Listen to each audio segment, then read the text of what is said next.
मुर्गी बाहर देखती है कि एक इल्ली उसे इशारे से बुला रही है।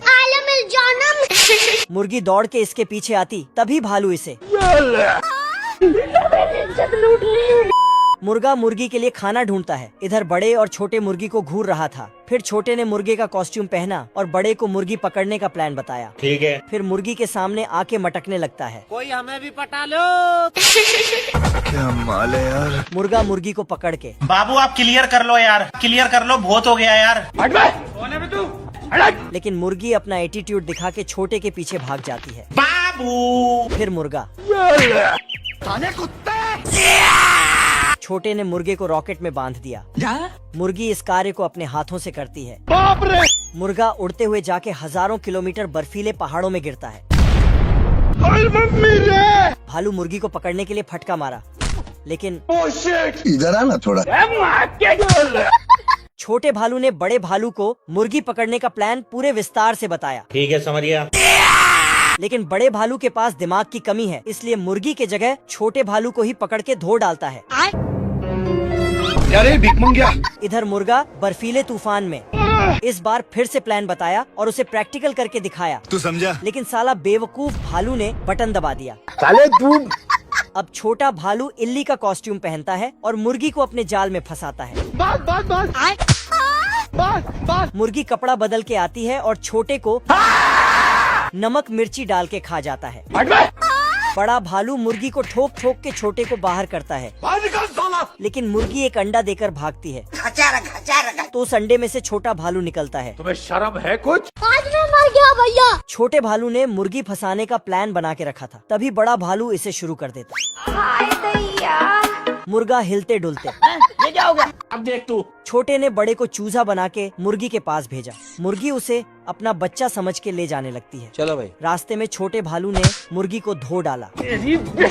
तो बेवकूफ भालू छोटे को पीटने लगता, तभी होश आता है। सॉरी। अब तू गया बेटा। भालू ने पिछवाड़ा सामने किया और तभी मुर्गी पीछे से। कौन है? तो उसने वैसा ही किया। फिर मुर्गा पीछे से चलो 1 2 3। और मुर्गी को धोते हुए घर ले जाता है। इस एरोप्लेन से एक बॉम्ब निकाल के नीचे गिराता है। बॉम्ब देखते ही भेड़िया का हालत खराब हो जाता है। कुछ न कुछ तो गड़बड़ जरूर है। तभी बॉम्ब। बाप रे। क्या होता है? टैंक के रास्ते में कीचड़ आ जाता है, तो साला भेड़िया टैंक को लहंगे की तरह उठा के कीचड़ को पार करता है। ये क्या सुन रहा हूँ मैं? सुअर ने देखा भेड़िया आ रहा है, तो इसने भेड़िया पर हमला कर दिया। सिस्टम पार देंगे। एक बॉम्ब आता है और खुद ढक्कन खोल के अंदर घुसता है।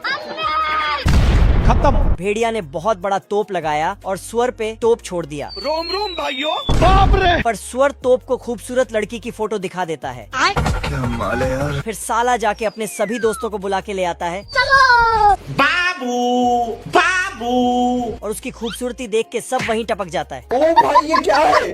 ये दादाजी ने खिड़की खोला और चिड़ियों को खाना डाला। फिर जैसे ही चिड़िया खाना खाता है तो बोने इंसान में बदल जाता है।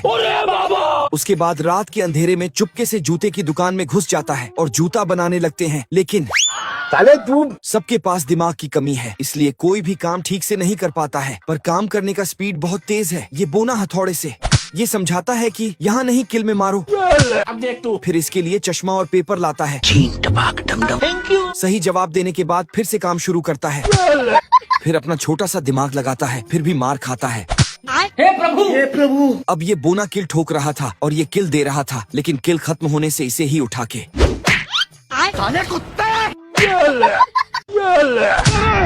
बूढ़ा बोना इसकी आवाज को कांच के बोतल में बंद कर लेता। ये आदिवासी बोना जूते में धागा तीर धनुष से लगाता है। इसने एक दीमक को लाया, सिस्टम पार देंगे। और छोड़ दिया। जूते वाला दाग अपने ऊपर लग जाता है तो वापस जूते में लगा के चल जाता है। इधर ये बोना जूते को चमका के रखा था, तभी दूसरे बोने आके कीचड़ लगा के चला जाता है। फिर से चमकाया तो फिर से कीचड़ लगा के चला गया। इस बार बोने ने अपना छोटा दिमाग लगा के खुद ही कीचड़ लगा दिया। है मुझसे कोई स्मार्ट? लेकिन इस बार आया ही नहीं। हे प्रभु। काम हो जाने के बाद थोड़ा जूता डांस किया सबने।